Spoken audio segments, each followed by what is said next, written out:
नमस्कार, स्वागत है आपका हमारे इस YouTube चैनल पर। मैं मुनमुन श्रीवास्तव आपका हार्दिक अभिनंदन करता हूं।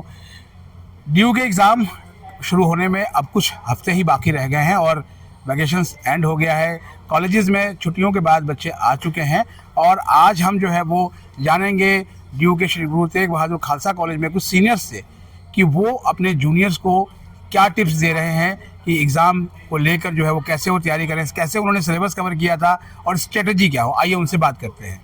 नवंबर का महीना शुरू हो गया है और जाहिर बात है कि अब एग्ज़ाम की एंग्जाइटी है फर्स्ट ईयर के स्टूडेंट्स को। तो क्या टिप्स देंगी आप, कैसे आपने अपनी तैयारी करी थी?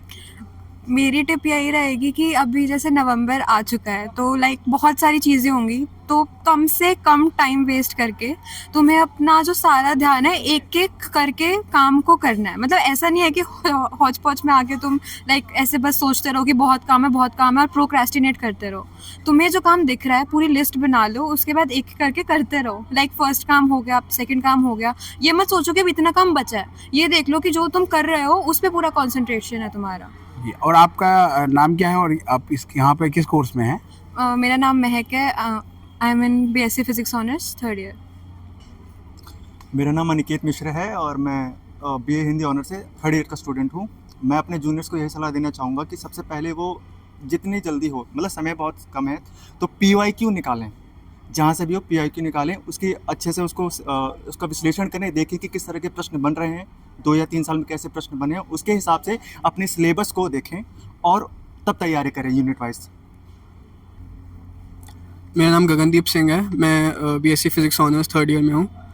आपने एंजाइटी की बात की, तो सबसे पहले तो एंग्शियस होने की कोई ज़रूरत नहीं है। एज अ स्टूडेंट आप बस आराम से अपनी तैयारी करिए। आपने जो पढ़ा है आप शेड्यूल बनाइए, थोड़ा सा रिवीजन के लिए टाइम ज़रूर छोड़िए बिकॉज़ वो बहुत इंपॉर्टेंट होता है इन एग्ज़ाम्स में। और PYQs are also very important. मेरा नाम ईशा है। मैं फिज़िक्स ऑनर्स थर्ड ईयर की स्टूडेंट हूँ। अब जब तक रही प्रिपरेशन की बात, तो प्रिपरेशन से पहले हमें सिलेबस का आइडिया होना चाहिए। तो सिलेबस हमें अपने आगे हमेशा रखना चाहिए, क्या टॉपिक इंपॉर्टेंट है, क्या नहीं इंपॉर्टेंट, हमें सबसे पहले उसका आइडिया होना चाहिए। अगर आप अभी कह रहे हो कि हमारे पास टाइम कम है, तो तुम्हें टाइम मैनेज करना भी आना चाहिए। तो उसके लिए तुम्हें इंपॉर्टेंट और अनइम्पॉर्टेंट चीज़ें पता होनी चाहिए, तुम्हें पहले क्या प्रेफर करना है। और दूसरा PYQ बहुत इंपॉर्टेंट है। PYQ से तुम्हें आइडिया मिलता है कितना हमें कहाँ से क्या पढ़ना है, क्या क्वेश्चन ज़्यादा आते हैं। PYQ प्रैक्टिस है। PYQ अगर करते हैं हम तो उससे हमारा सारा सिलेबस एक बार रिवाइज भी हो जाता है। मेरा नाम Abhishek Chaudhary, third year political science honours.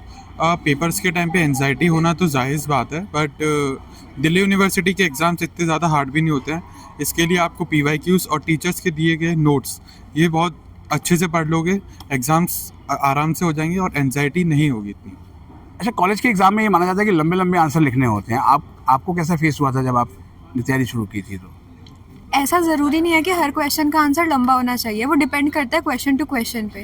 मतलब अगर तुम्हारा कोई क्वेश्चन तुम्हें दे रखा है, वो जितने नंबर का है तुम उसके अकॉर्डिंग लिखो तो ज़्यादा बेटर रहेगा, क्योंकि टीचर भी यही चाहते हैं कि जो क्वेश्चन है उसके अकॉर्डिंग आंसर मिले। अगर तुम उसमें एक्स्ट्रा भी लिख दोगे तो उससे ज़्यादा कुछ हो नहीं है। तो अभी तुम एंग्शियस ना हो कि ये सोचोगे कि तुम्हें लंबा लिखना है, उसकी जगह टू द क्वेश्चन लिखो जो तुम्हें पूछा है, टू द पॉइंट बिल्कुल।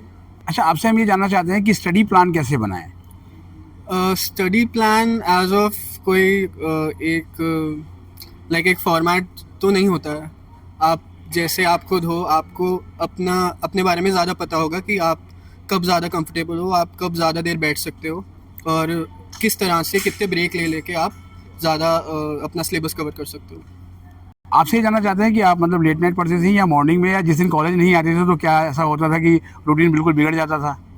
मेरा एक्चुअली रूटीन लेट नाइट पढ़ने का है। मैं कॉलेज से घर जाती हूँ तब पूरा दिन कॉलेज हेक्टिक हो जाता है। देन उसके बाद रेस्ट करती हूँ, रेस्ट करके खाना अपना डिनर वगैरह करके उसके बाद मैं अपना आराम से पढ़ने बैठती हूँ।